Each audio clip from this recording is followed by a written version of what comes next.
phía Wi-Fi UAV một con chạy máu Wi-Fi UAV chạy start nè ok rútขึ้นไปจูนมาให้ที่ยายถือการถอดสลักโดยตัวรูปเพียบบานนะนี่วิดีโอนะโอเค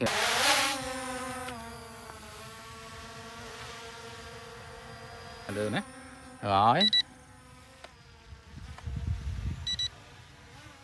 Smart drone នេះគឺជាប្រភេទ drone យើងរៀនលេងហោះលេងកំសាន្តណាអញ្ចឹង